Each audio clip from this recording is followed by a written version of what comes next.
ಎಲ್ಲ ಮಾಧ್ಯಮ ಸ್ನೇಹಿತರೆ, ನಾನು ಉಪಮುಖ್ಯಮಂತ್ರಿಗಳು ಸತೀಶ್ ಜಾರಕಿಹೊಳಿ ಅವರು, ಈಶ್ವರ್ ಖಂಡ್ರೆ ಅವರು, ಎಂ.ಬಿ. ಪಾಟೀಲ್ ರವರು, ನಮ್ಮ ಖಾದರ್ ಅವರು, ನಾವೆಲ್ಲ ಸರ್ಕಾರದ ಪರವಾಗಿ ಬಂದು ಮೊನ್ನೆ 3 ದಿನದಲ್ಲಿ ಸತೀಶ್ ಜಾರಕಿಹೊಳಿ ಅವರು ಬನ್ನಿ ಸತೀಶ್ ಇಲ್ಲ ಇಲ್ಲಿ ಬನ್ನಿ ಇಲ್ಲಿ ಕಡೆಗೆ ಬನ್ನಿ.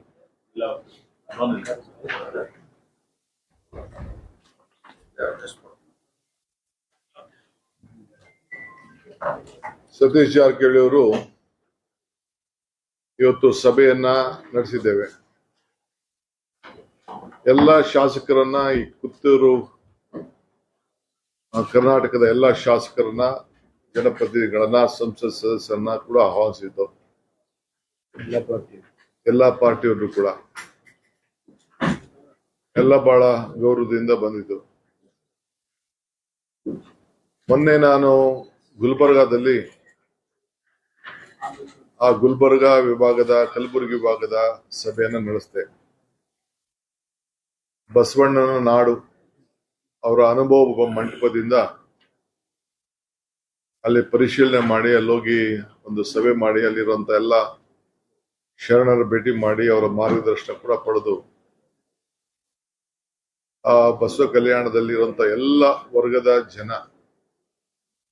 ಅವರ ಪುತ್ಥಳಿಗೆ ಗೌರವವನ್ನು ಕೊಟ್ಟು ಆ ಸಮಾಜಗಳನ್ನ ಭೇಟಿ ಮಾಡಿ, ನಮ್ಮ ಕಾಂಗ್ರೆಸ್ ಪಕ್ಷದ ಸಭೆ ಕೂಡ ರಾತ್ರಿ 9 ಗಂಟೆಯಿಂದ 10:30ವರೆಗೂ ನಡೆಸಿ, ಅದಾದ್ಮೇಲೆ ಬೆಳಗ್ಗೆ ಗುಲ್ಬರ್ಗಾ ಸಭೆಯನ್ನ ನಡೆಸಿದ್ದೇನೆ. ಅನೇಕ ವಿಚಾರಗಳನ್ನ ಚರ್ಚೆ ಮಾಡಿದ್ದೇವೆ. ನಿಮ್ಮಲ್ಲಿ ಕೆಲವು ಭಾಗದಲ್ಲಿ ಮಾತ್ರ ಈ ಕಿತ್ತೂರು ಕರ್ನಾಟಕದಲ್ಲಿ ಸ್ವಲ್ಪ ಮಳೆ ಬರ್ತಾ ಇದೆ. ಅದು ಫುಲ್ ಮಳೆ ಅಂತ ನಾನು ಹೇಳಲಿಕ್ಕೆ ತಯಾರಿಲ್ಲ, ಇನ್ನು ಅದಕ್ಕೆ ಟೈಮ್ ಇದೆ. ಆದ್ರೆ ಪ್ರಧಾನಮಂತ್ರಿಗಳು ಕೂಡ ನಮಗೆಲ್ಲ ದೊಡ್ಡ ಎಚ್ಚರಿಕೆ ಗಂಟೆಯನ್ನ ಕೊಟ್ಟಿದ್ದಾರೆ. ನಮಗೂ ಕೂಡ ನಮ್ಮ ವರದಿಗಳಲ್ಲಿ ಇನ್ನ ಕೆರೆಗಳಿಗೆ ನೀರು ಹೋದ ಸತಿ ಏನ್ ಬಂದಿತ್ತು, ಆ ವರ್ಷದ ಮಳೆ ವಾಡಿಕೆ ಮಳೆಯಂತೆ ಮಳೆ ಬಂದಿಲ್ಲ. ಕೆಲವು ಕಡೆ 10% ಬಂದಿದೆ, ಕೆಲವು ಕಡೆ 20%, ಕೆಲವು ಕಡೆ 30% ಇಲ್ಲಿಗೆ ನಿಂತಿದೆ. ಎಲ್ಲೂ ಸಮಪಾಲು ನೀರು ಬಂದಿಲ್ಲ. ತಮ್ಗೆಲ್ಲ ಗೊತ್ತಿದೆ, ತುಂಗಭದ್ರಾದಲ್ಲಿ ಬಹಳ ಭೀಕರವಾದಂತ ಒಂದು ಸಮಸ್ಯೆನ ನಾವೆಲ್ಲ ನೋಡ್ತಾ ಇದ್ದೆವು. ಹೋದ ವರ್ಷ ಗೇಟು 19ನೇ ಗೇಟ್ ಹೊಡೆದೋಗಿತ್ತು. ನಾನೇ ಅದಕ್ಕೆ ನೀರಾವರಿ ಮಂತ್ರಿ ಆಗಿದ್ದ ಸಂದರ್ಭದಲ್ಲಿ ಭೇಟಿ ಕೊಟ್ಟಿದ್ದೆ. ತಕ್ಷಣ ಹೋಗಿ ಎಲ್ಲಾ ಗೇಟ್ಗಳನ್ನ ಬದಲಾಯಿಸಬೇಕು ಅಂತ ಹೇಳಿ ತೀರ್ಮಾನವನ್ನ ಮಾಡಿದ್ದೇವೆ. ಇದಲ್ಲದೆ ರಾಜ್ಯದ ಎಲ್ಲಾ ನೀರಾವರಿ ಗೇಟ್ಗಳನ್ನ 50 ವರ್ಷ ಯಾವ್ದಾದ್ರು ತುಂಬಿದೆ, ಅದನ್ನೆಲ್ಲ ಟೆಕ್ನಿಕಲ್ ಆಗಿ ನಾವು ಸ್ಟಡಿ ಮಾಡ್ತಾ ಇದ್ದೇವೆ. ಎಲ್ಲೆಲ್ಲಿ ವರದಿ ಬರ್ತದೋ ಅದನ್ನೆಲ್ಲ ನಾವು ಬದಲಾವಣೆ ಮಾಡಲಿಕ್ಕೆ ತೀರ್ಮಾನವನ್ನ ಮಾಡಿದ್ದೇವೆ. ಸೊ ಈಗಾಗಲೇ 33 ಗೇಟ್ ಕೂಡ ಮಾಡಿದವು. ನಮ್ಮ ಸರ್ಕಾರದ ಮೊದಲನೇ ಕರ್ತವ್ಯ ರೈತರನ್ನ ಬದುಕಿಸ್ಬೇಕು. ಆ ತುಂಗಭದ್ರಾ ಸಮಸ್ಯೆ ಬಹಳ ದಿನದಿಂದ ನಿಂತಿದೆ. 31 TMC ನೀರು ಹೂಳು ಒಳಗಡೆ ತುಂಬಿದೆ. ಅದನ್ನ ಗೌರವಾನ್ವಿತ ಮುಖ್ಯಮಂತ್ರಿಗಳು ಆಂಧ್ರ ಪ್ರದೇಶದವ್ರ ಹತ್ರ ಕೂಡ ನಾನು ಚರ್ಚೆ ಮಾಡಿ ಖಾಸಗಿಯಾಗಿ, ಆಮೇಲೆ ಕೇಂದ್ರ ಮಂತ್ರಿಗಳ ಹತ್ರ ಚರ್ಚೆ ಮಾಡಿ, ಸೊ ಮೊದಲನೇ ಬಾರಿಗೆ ನಮ್ಮ ಕರ್ನಾಟಕ ರಾಜ್ಯದಲ್ಲಿ ನೀರಾವರಿ ಸಮಸ್ಯೆಗೋಸ್ಕರ 3 ಮುಖ್ಯಮಂತ್ರಿಗಳು ಒಟ್ಟಿಗೆ ಸೇರಿ ಕೇಂದ್ರ ಸಚಿವರಾದಂತಹ CR ಪಾಟೀಲ್ ಅವರ ಅಧ್ಯಕ್ಷತೆಯಲ್ಲಿ ಒಂದು ಸಭೆಯನ್ನು ಕೂಡ ನಾವು ನಡೆಸಿ ಬಹಳ ದೊಡ್ಡ ಐತಿಹಾಸಿಕವಾದಂತಹ ತೀರ್ಮಾನವನ್ನು ತೆಗೆದುಕೊಂಡಿದ್ದೇವೆ. ಏನು ಆ ನೀರೆಲ್ಲ ಅವ್ರಿಗೆ ಹೋಗ್ತಾ ಇತ್ತು, ಆಂಧ್ರ ಪ್ರದೇಶ ಹೋಗ್ತಾ ಇತ್ತು. ಆದ್ರೂ ಕೂಡ ಅವ್ರಿಗೆ ಮನವೊಲಿಸಿ ತೆಲಂಗಾಣ ಮುಖ್ಯಮಂತ್ರಿಗಳು, ಆಂಧ್ರ ಮುಖ್ಯಮಂತ್ರಿಗಳು ಮತ್ತು ನಾನು CRS ಪಾಟೀಲ್ ಅವರು ಒಪ್ಪಂದಕ್ಕೆ ಬಂದಿದ್ದೇವೆ. ನಾವು ಆ ನೀರನ್ನ ಸಮುದ್ರಕ್ಕೆ ಬಿಡೋದು ಬೇಡ, ನಮ್ಮಲ್ಲೇ ಜಗಳ ಆಡದೆ ಆ ಬ್ಯಾಲೆನ್ಸಿಂಗ್ ರಿಸರ್ವ್ ಮಾಡಿ ಆ ನೀರಿಗೆ ಉಳಿಸ್ಲಿಕ್ಕೆ, ರೈತರ ಬದುಕಲಿಕ್ಕೆ ಏನೆಲ್ಲ ಮಾಡ್ಲಿಕ್ಕೆ ಸಾಧ್ಯನೋ ಆ ತೀರ್ಮಾನ ಮಾಡೋಣ ಅಂತ ಹೇಳಿ ನಾವು 3 ಜನನು ಒಂದು ಸೆಂಟ್ರಲ್ ಗವರ್ಮೆಂಟ್ ಒಂದು ಟೆಕ್ನಿಕಲ್ ಕಮಿಟಿ ಮಾಡ್ಲಿಕ್ಕೆ ನಾವೆಲ್ಲ ಸಮ್ಮತಿಯನ್ನ ವ್ಯಕ್ತಪಡಿಸಿದ್ದೇವೆ.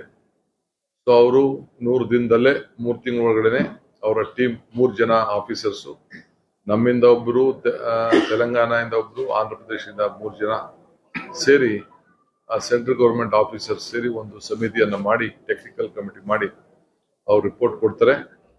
ಅದಾದ ಮೇಲೆ ನಾವು ಏನ್ ಮಾಡಬೇಕು ಅಂತ ನಾವು ತೀರ್ಮಾನವನ್ನ ಮಾಡ್ತೇವೆ. ಒಟ್ಟು 3 ಜನನು ಕೂಡ ಆ ಬ್ಯಾಲೆನ್ಸಿಂಗ್ ರಿಸರ್ವ್ ಮಾಡೋದು ಬಹಳ ಅವಶ್ಯಕತೆ ಅನ್ನೋದನ್ನ ಒಪ್ಪಂದಕ್ಕೆ ನಾವು ಬಂದಿದ್ದೇವೆ. ಈ ಮಧ್ಯದಲ್ಲಿ ಕೃಷ್ಣ, ಕಾವೇರಿ, ಗೋದಾವರಿ ಜೋಡಣೆ ವಿಚಾರದಲ್ಲಿ ಕೂಡ ನಾವು ಒಪ್ಪಂದವನ್ನ ಮಾಡ್ಕೊಂಡಿದ್ದೇವೆ. ಕೇಂದ್ರ ಸರ್ಕಾರಕ್ಕೆ ಸಮ್ಮತಿಯನ್ನ ವ್ಯಕ್ತಪಡಿಸಿದ್ದೇವೆ. ಅವರು ನ್ಯಾಷನಲ್ ಪ್ರಾಜೆಕ್ಟ್ ಆಗಿ ಘೋಷಣೆ ಮಾಡ್ತೀವಿ ಅಂತ ಒಪ್ಕೊಂಡಿದ್ದಾರೆ. ಸುಮಾರು 1 ಲಕ್ಷ ಕೋಟಿ ರೂಪಾಯಿ ಪ್ರಾಜೆಕ್ಟ್ ಅನ್ನ ಮಾಡಲಿಕ್ಕೆ ನಾವು ಸಮ್ಮತಿಯನ್ನ ಕೊಟ್ಟಿದ್ದೇವೆ. ಸೊ 10% ನಮ್ದು, 90% ಅವ್ರು ಆಗ್ತಾರೆ. ಸೊ ಅದು ಬಹಳ ಒಂದು ಇಡೀ ನಮ್ಮ 3 ರಾಜ್ಯಗಳಿಗೂ ಬಹಳ ಅನುಕೂಲ ಆಗ್ತದೆ. ಸೊ ಆ ವಿಚಾರದಲ್ಲಿ ಒಂದು ತೀರ್ಮಾನಕ್ಕೆ ಬಂದಿದ್ದೇವೆ. ಇವತ್ತು ನಾವು ಏನು ಬರಗಾಲ ಇದೆ, ಆ ಬರಗಾಲದಲ್ಲಿ ನಾನು ಮಧ್ಯದಲ್ಲೇ ವೆಯ್ಟ್ ಮಾಡಕ್ಕಾಗಲ್ಲ ಅಂತೇಳಿ ಈಗಾಗಲೇ ನಾನು ಗುಲ್ಬರ್ಗ ಮುಗಿಸಿದ್ದೇನೆ. ಇವತ್ತು ಬಂದು ಬೆಳಗಾಂಗೆ ಬಂದು ಎಲ್ಲ ಶಾಸಕರು, ಸುಮಾರು 50ಕ್ಕೂ ಹೆಚ್ಚು ಶಾಸಕರು ಪಾಲ್ಗೊಂಡಿದ್ರು, ಸಂಸತ್ ಸದಸ್ಯರು ಪಾಲ್ಗೊಂಡಿದ್ರು, ವಿಧಾನ ಪರಿಷತ್ ಸದಸ್ಯರು ಕೂಡ ಬಂದು ಅನೇಕ ಸಲಹೆಗಳನ್ನೆಲ್ಲ ಕೊಟ್ಟಿದ್ದಾರೆ. ಸೊ ನಾವು ಬೀಜ ಬಿತ್ತನೆಗೆ ಏನು ಅನುಕೂಲ ಆಗಂತಕ್ಕೆ ಗೊಬ್ಬರಕ್ಕೆ ತಯಾರು ಮಾಡ್ಕೊಳ್ಬೇಕು ಅಂತೇಳಿ ನಮ್ಮ ಅಧಿಕಾರಿಗಳಿಗೆ ಆದೇಶ ಕೊಟ್ಟಿದ್ದೇವೆ. ಕುಡಿಯೋ ನೀರಿನ ಬಗ್ಗೆ ಎಲ್ಲ ತಮ್ಮ ಸಮಸ್ಯೆಯನ್ನ ವ್ಯಕ್ತಪಡಿಸಿದ್ದಾರೆ. ಸೊ ನಮ್ಮ ಸರ್ಕಾರದಿಂದ ನಾವು ಡೆಪ್ಟಿ ಕಮಿಷನರ್ ಹತ್ರ ಒಂದಷ್ಟು ಹಣ ಇಟ್ಟಿದ್ದು, ಆದ್ರೂ ಕೂಡ ಕೆಲವು ಅನೇಕ ಸಮಸ್ಯೆಗಳನ್ನ ಮುಂದಕ್ಕಿಟ್ರು. ಸೊ ಅದಕ್ಕೆ ಇವತ್ತು ಈ ಬೆಳಗಾಂನಲ್ಲಿ ಸುವರ್ಣಸೌಧದಲ್ಲಿ ಒಂದು ವಿಶೇಷವಾದಂತಹ ತೀರ್ಮಾನವನ್ನ ಮಾಡಿದ್ದೇನೆ. ನಾನು ನಮ್ಮೆಲ್ಲ ಸಹೋದ್ಯೋಗಿಗಳು ಒಟ್ಟಿಗೆ ಸೇರಿ ಪ್ರತಿ ವಿಧಾನಸಭಾ ಕ್ಷೇತ್ರಕ್ಕೆ ನಗರಗಳಲ್ಲಿ ಬಿಟ್ಟು, ನಗರಕ್ಕೆ ಪ್ರತ್ಯೇಕವಾಗಿ ನಾನು ಮಾತಾಡ್ತೇನೆ, ಎಲ್ಲರೂ ಕೂಡ 1 ಕೋಟಿ ರೂಪಾಯಿ ಕುಡಿಯೋ ನೀರಿಗೆ ನಮ್ಮ ಏನು ಒಂದು ಅವಕಾಶಗಳಿದೆ, ಆ ಗೈಡ್ಲೈನ್ಸ್ ಇದೆ, ಆ ಗೈಡ್ಲೈನ್ಸ್ ಅಡಿಯಲ್ಲೇ ಕುಡಿಯೋ ನೀರಿಗೆ 1 ಕೋಟಿ ರೂಪಾಯಿವರೆಗೂ ಅವರು ಪ್ಲಾನ್ ಆಫ್ ಆಕ್ಷನ್ ಮಾಡಿ ಆ ಸಮಿತಿ ಸಭೆಯನ್ನ ನಡೆಸಿ ಅವರು ಕೊಡ್ಲಿಕ್ಕೆ ನಾವು ಅವ್ರಿಗೆಲ್ಲ ಒಪ್ಪಂದವನ್ನ ವ್ಯಕ್ತಪಡಿಸಿದ್ದೇವೆ. ಸೊ ಇದು ಕೇಂದ್ರ ಸರ್ಕಾರ ಏನ್ ಕೊಡ್ತದೋ ಬಿಡ್ತದೋ ಆಮೇಲೆ ನಾವು ನೋಡ್ತೇವೆ. ಈಗ ನಾವು ಅದಕ್ಕೆ ಅವ್ರಿಗೆಲ್ಲ ಪ್ಲಾನ್ ರೆಡಿ ಮಾಡ್ಕೊಳ್ಳಿ, ಸಮಿತಿಗಳನ್ನ ಮೀಟಿಂಗ್ ಮಾಡಿ, ಶಾಸಕರ ಅಧ್ಯಕ್ಷತೆಯಲ್ಲೇ ಸಮಿತಿ ಇರ್ತದೆ, ಅವರೇ ತೀರ್ಮಾನ ಮಾಡಿ ಅವರೇ ಅವರ ಪ್ರಾಜೆಕ್ಟ್ ಅನ್ನ ಅವರು ಸಲ್ಲಿಸೋಲಿಕ್ಕೆ ಅವ್ರಿಗೆ ಈಗಾಗಲೇ ನಾವು ಮಾರ್ಗದರ್ಶನವನ್ನು ಕೊಟ್ಟಿದ್ದೇವೆ. ಸೊ ನಾನು ಗುಲ್ಬರ್ಗಲ್ಲ ಏನು ತೀರ್ಮಾನ ಮಾಡಲಿಲ್ಲ, ಇಲ್ಲಿ ಬಂದು ನೋಡಿದೆ ನಾನು.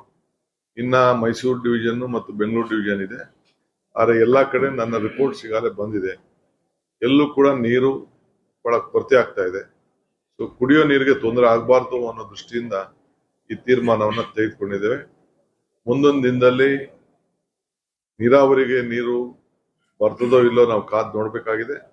ಆದ್ರೆ ಕುಡಿಯೋ ನೀರು ವಿಚಾರದಲ್ಲಿ ಎಲ್ಲ ಕೆರೆಗಳಲ್ಲಿ, ಈ ಡ್ಯಾಮ್ಗಳಲ್ಲಿ ಆ ನೀರನ್ನ ಸ್ಟಾಕ್ ಮಾಡಲಿಕ್ಕೆ ಸೂಕ್ತ ಕ್ರಮ ಕೈಗೊಳ್ಳಬೇಕು ಅಂತೇಳಿ ನಮ್ಮ ಅಧಿಕಾರಿಗಳಿಗೆ ನಾವು ಮಾರ್ಗದರ್ಶನವನ್ನು ಕೂಡ ನಾವು ಕೊಟ್ಟಿದ್ದೇವೆ. ಸೊ ಇದು ಬಹಳ ಪ್ರಮುಖವಾದಂತಹ ವಿಚಾರ.